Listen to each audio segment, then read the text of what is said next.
Hi guys, in this video I will show you how to create a pivot table in Google Sheets.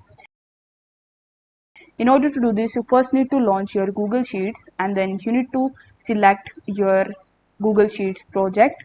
Now once you have done that, you just have to hover over to the top and you need to click on Insert. In the insert, you will be able to see the option of pivot table.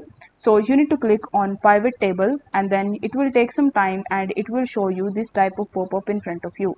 Here it will ask you to select the data range. So you just have to select the data range and then it will ask you whether you want to insert a new sheet or you want to insert existing one.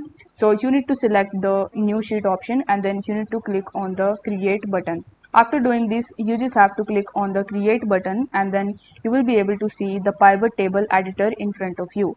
Now over here by default it will show you some of the suggested pivot table options. So if you see in the suggestion the terms that you are looking for, so if it is same then you can use this by defaults and you will be able to use it in your pivot table.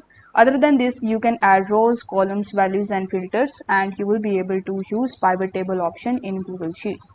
I hope this video was helpful, and if it was then don't forget to like the video and subscribe to the channel. Thank you so much for watching.